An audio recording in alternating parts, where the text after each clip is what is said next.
Live from the Element Well Studios. Our guest now, Frank Bordeaux, chairman of the Mississippi GOP. Good morning, Frank. Thanks for calling in. Good morning, Gerard. Appreciate you having me on. You bet. So give us a bit of an update. We got 2023 elections starting to heat up. We've got, of course, primaries in August across the state. We go to the polls to elect our state leaders, our members of our legislature as well. What are you hearing? Is there a lot of enthusiasm, a lot of energy in the GOP for the upcoming primary races? There definitely seems to be a lot of energy from DeSoto County all the way down to the coast. There's a lot of very competitive supervisors races and sheriff's races, and obviously we know what's going on statewide. And so I'm looking forward to August 8th being over with and going out and beating Democrats. Yeah, so let's look at the top of the ticket, speaking of which, with incumbent Governor Tate Reeves poised to advance to the general election. And then on the Democrat side, Brandon Presley, it looks like he's likely to be the Democrat nominee. He's wasted no time, has he, Frank, in attacking Governor Reeves? No question. I mean, he's got a long way to go as far as name ID. Folks in my neck of the woods don't have a clue who he is. And so unlike 2019 where we were facing, a long-time statewide elected Democrat in Jim Hood who had name ID, right. Brandon's got a long way to go as far as raising money, raising name ID, and he knows he's far behind. And so when a candidate's far behind, unfortunately, they go negative as quickly as they can. And but I don't believe the Mississippi voters are going to buy his rhetoric. They're happy with the way the state's going. They're happy with what's happened over the past 4 years, whether it's education or the economy. Mississippi, we're seeing growth where we need to see growth, and we're doing the things that we promised we were going to do 4 years ago, and we've delivered.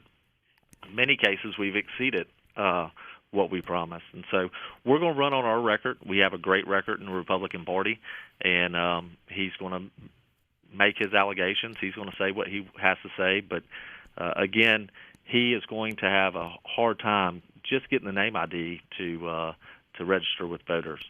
Yeah, and we talked Friday about an article in the Mississippi Today, which seems to be more of a mouthpiece for the Democrat Party than anything, where they really try to make a big mountain out of what is less than a molehill on gubernatorial appointments. Of course, you empower the governor with that ability to make appointments across the spectrum of board positions in the state of Mississippi, and he tried to connect those to the concept of donations.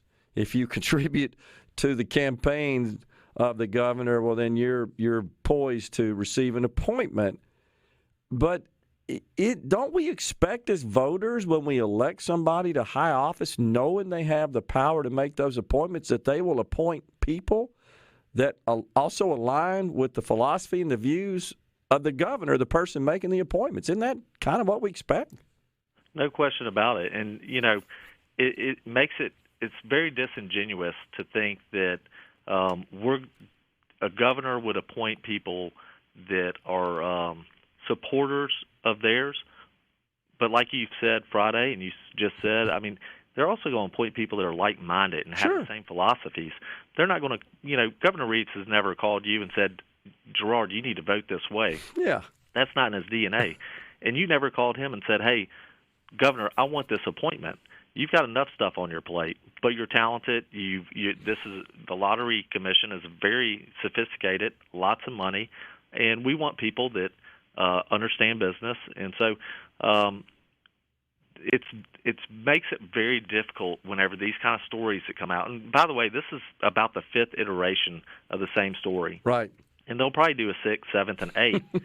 But do we not think that if Brandon Presley were elected, and this is another point that I'd like to point out to voters, if he were elected, he's going to pick people that are like-minded of his. Sure. And that has the ideology of the Democrat Party.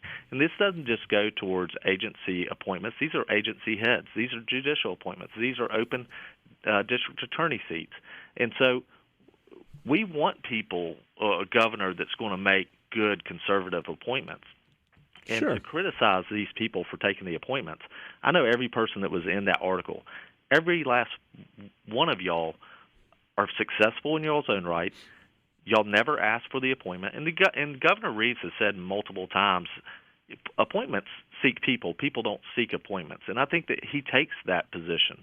And not every one of his appointees were necessarily supporters of his.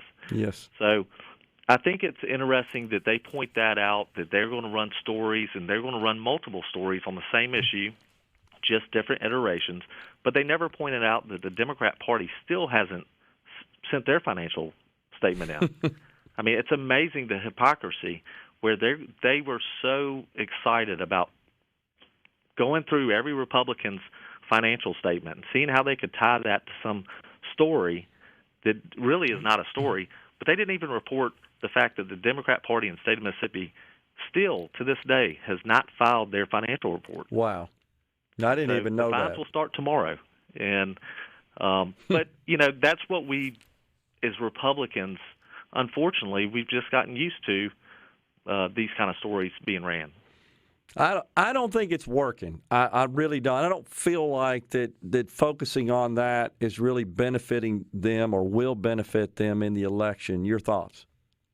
No, I think the more this goes on, people are going to see that entity, which is now the communications department for the Presley campaign, it seems like. I think they're going to see it for what it is, and they are seeing it for what it is. And so if you look at the headlines over the past 2 months, there's not very many friendly headlines to Republicans, but there's also not very many friendly headlines to the state of Mississippi. That's true. When we're showing success after success, win after win, whether it's education or economic growth in our state, they're not writing on that. And if they do, they turn it into a negative So true. report. That's absolutely true, Frank. You and I both share a common friend and lost a common friend in Johnny Morgan last week. What do you think about his legacy in Mississippi? He left his mark, didn't he? No question about it. I mean, he was a larger-than-life individual. He was a fun guy, but his excitement about Mississippi, his excitement about the success of our state, I know everybody knows his excitement for Ole Miss, and his region in Lafayette County.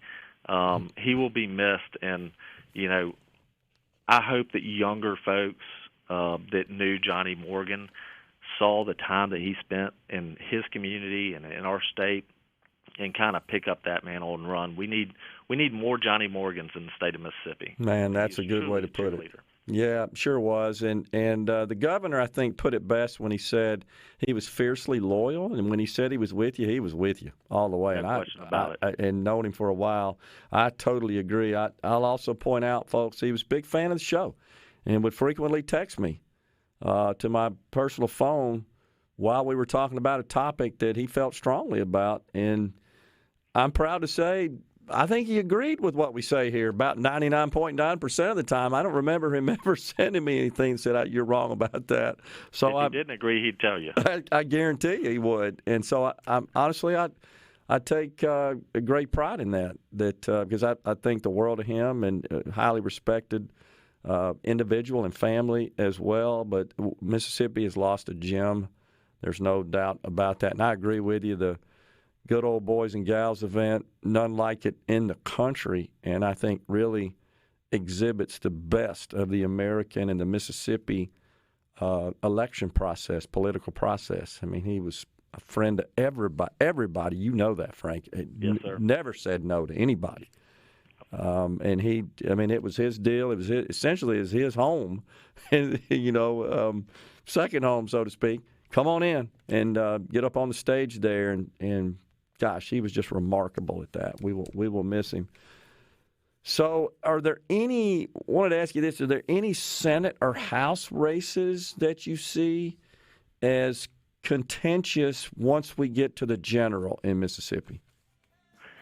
Well, there's obviously there's Republican running against Senator Hobb Ryan. Yeah. That's going to be one that we're going to focus in on. Obviously, as a party, we're taking as soon as August 8th is over with. Yep. I plan on meeting with all the statewides and really figuring out where we can focus in and be successful in races down ticket. And I know the statewides are excited to be to give assistance to the party. Yep. And we're working with the RNC as well. They're going to be working in Mississippi, and so we're not taking anything for granted in Mississippi.